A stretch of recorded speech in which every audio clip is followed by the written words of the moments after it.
you have to understand, Mr. Ortonio, Miss Gina Acosta has been excused because her blood pressure hit 150 over 100.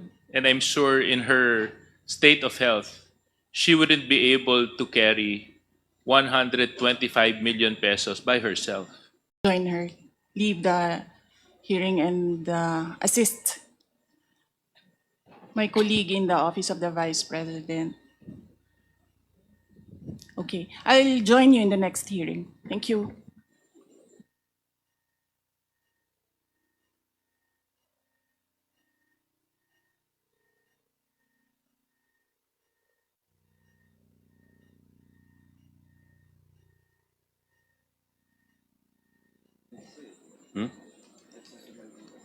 Mr. Chair, Session resumes. I believe that I have no more questions to raise at the moment. So I'm yielding to my fellow members of the committee. Thank Mr. you. Chair, Mr. Chair, can Yes, I just have DS yeah, JJ Suarez. point of clarification? And I'm unfortunately Ms. Gina Acosta is not here. There were some items where I'm trying to merge, and maybe Congresswoman Jinky can help me with this. Kanina po ba sinabi ni Ms. Gina Acosta may mga vault sa Office of the Vice President? Can you confirm this, Mr. Antonio? Would you know of these vaults? Or Tonyo? I know of this vaults as mentioned earlier, Your Honor, just with the fact or information that she is the special No, disbursing. but have you seen these vaults? Unfortunately, Your Honor, I haven't seen these vaults po. So who has seen these vaults? I do not know who else has seen these vaults, but of course, I assume it's Miss Gina Acosta would have seen it, being the custodian. So siya lang ang may alam ng vaults na yon. I would assume, Your Honor. No, because you are Assistant Chief of Staff, Chief correct? of Staff, correct. So I'm sure you would know of vaults because the vaults that she described were 4 feet high and 3, if I'm not mistaken. So you would know of these. I mean, it would be quite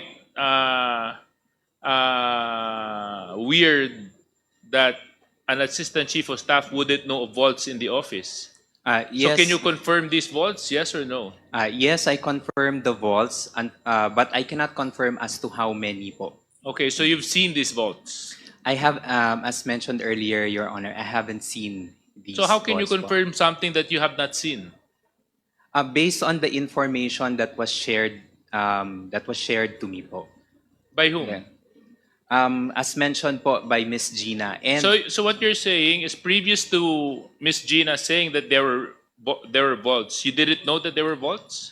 I knew of vaults in the possession of Miss Gina, but again, Your Honor, I haven't seen these vaults po.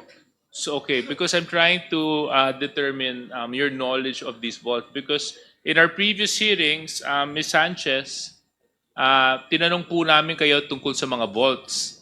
At ang sabi po ninyo, meron po kayong vault, kaso lang ang vault po ninyo ay para lang po sa payroll.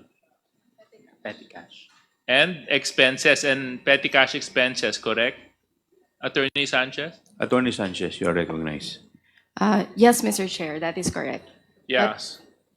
So I'm actually reading our transcripts here, no? So I'm aware of the vault as mentioned by the Director of Finance and Admin. It's used for, I think, payroll and other items. And petty cash Yeah, expenses, Mr. and Chair. then when we continued on with the interpolation, Attorney Sanchez, you did not speak of any other vaults in the Office of the Vice President. That is correct, Mr. Chair, because Yeah, and we even asked you when it came to the confidential funds, where were the funds kept? You said in an office. Mr. Chair, I said that I have no personal Yeah. knowledge. Okay, but in any case, so I'm just trying to put things together. So how many vaults are there in the Office of the Vice President? Mr. Chair, I'm only aware of one vault, which is used by the cash division. And then Mr. Ortonio would attest that there are 3 other vaults other than the vault that Attorney Sanchez is speaking about? Other vaults, Your Honor, for as mentioned by Ms. Gina Acosta. Hindi. Mr. Ortonio, walk me through here. You get the money from the banks. That's correct, Your Correct. Honor. And then the money is brought to where? Brought to the office. Brought to the office. Yes. And while in the office, where is the money placed? Sorry, Your Honor. While in the office, where is the money placed? I don't. To be honest, Your Honor, I'm not familiar where Ms. Mi- Gina Mr. place it in the office. But yes, there is a room where Ms. Gina places the money. Yes, I understand. But you have to understand, Mr. Ortonio, Miss Gina Acosta has been excused because her blood pressure hit 150 over 100. And I'm sure in her state of health, she wouldn't be able to carry 125 million pesos by herself. Kayong dalawa ang mga personalidad na may kinalaman sa pagdadala ng pera.